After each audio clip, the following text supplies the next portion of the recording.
Bonjour, j'espère que vous allez bien. Nouveau thème paranormal. Donc en fait, ça sera vraiment basé sur un témoignage d'une personne. Je trouve ça intéressant. Voilà. Et par la suite, il y aura sûrement d'autres témoignages. Alors, en été 1973, dans un avion, une hôtesse de bord qui s'appelle Enid Grieg a confirmé avoir vu en plein vol une manifestation, une présence spectrale d'un pilote.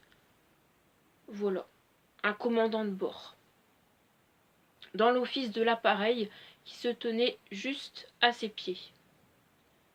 Elle a demandé à une autre hôtesse si elle avait vu passer le pilote, et l'autre hôtesse lui a dit que personne n'était sorti de la cabine.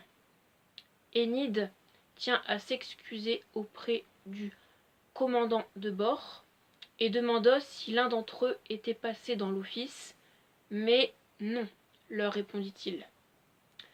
Qui alors Enid a-t-elle vu dans l'office? A-t-elle tout imaginé? Elle confirme que c'était le ou un commandant de bord. Je cite, elle a clairement dit ceci: son uniforme était tout neuf, dit-elle.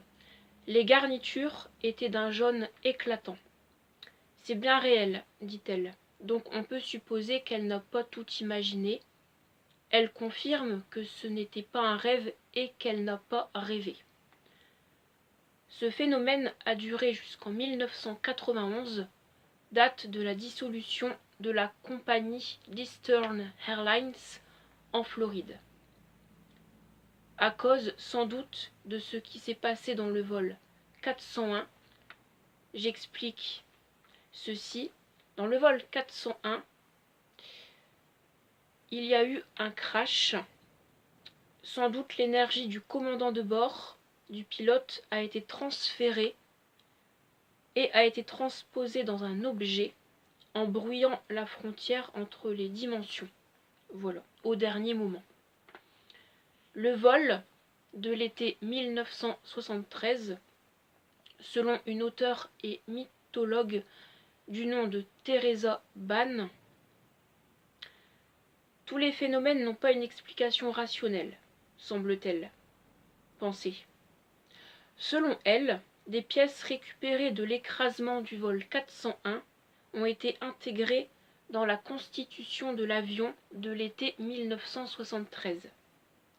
Un phénomène paranormal. Elle cite l'hologramme multidimensionnel lié au crash du vol 401 entre les avions de la compagnie Eastern Airlines depuis jusqu'en, c'est mieux, 1991.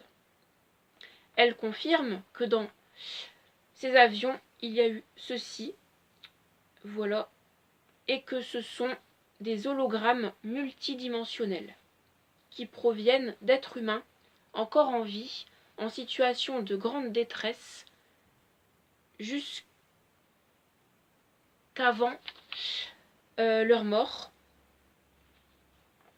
jusqu'avant de mourir. Pour elle, c'est ce que certains appellent des fantômes, entre guillemets. Ils reviennent quand l'énergie d'une personne se transpose et s'inscrit dans un objet, en brouillant la frontière entre les dimensions. Alors, je continue avec la suite.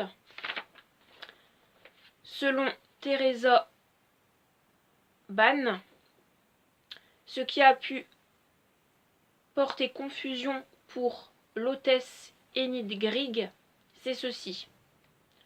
Contrairement aux fantômes, ce type d'apparition ne peut parler aux humains. Elle confirme que ce sont comme des enregistrements. Je vais énoncer une première théorie, c'est celle-ci. De simples objets peuvent-ils s'imprégner de l'image des morts? Ou y a-t-il une autre explication? Dans les vols de cette compagnie, plusieurs agents de bord ont été témoins d'apparitions de pilotes décédés. Mais, petit bémol, c'est ce que je vais énoncer maintenant, le spécialiste du sommeil, le docteur Charles Samuel, n'est pas d'accord avec tout ça. Il prétend qu'il ne croit pas aux fantômes. Il dit, je cite, « Le personnel a bel et bien eu des visions. » Il dit, je cite également, « Ce que ces personnes ont pu être des fantômes n'étaient que de simples hallucinations. Les troubles du sommeil, sans doute pour les membres du personnel navigant, c'est un problème, car ils peuvent croire à des choses selon lui qui sont irréelles, plus que toute autre profession. » Voilà. Il dit autre chose, je cite, « Les membres du personnel en avion ont sans doute ça car ils manquent de sommeil, à cause d'horaires variables. Dérèglement, entraînant la dysfonction de l'horloge biologique, c'est-à-dire que ces personnes, selon lui, rêvent éveillées à cause d'un dérèglement du cerveau. Il y a, selon lui, je cite également autre chose, c'est ceci, des frontières ou une frontière entre l'éveil et le sommeil. » Deuxième théorie. Est-ce lié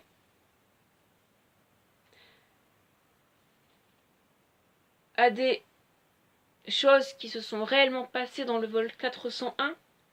Voilà les manifestations des vols de la compagnie. Elles sont nées entre le réel et le non réel. Sont-elles nées de l'imagination du personnel ? Ou bien les pièces de l'avion étaient pleinement hantées ?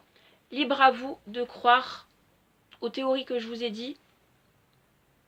Moi personnellement, je ne sais pas à quelle théorie croire, car c'est vrai que ce docteur Charles Samuel, peut-être que ce qu'il dit est vrai, peut-être que Enid Grieg, par son témoignage dans le vol d'été 1973, c'est vrai aussi. On ne sait pas trop, mais en tout cas c'est bien de se faire son propre avis et de voir quelle théorie est la plus intéressante à croire. Voilà. Merci et je vous dis à tout à l'heure pour une nouvelle vidéo. Bye.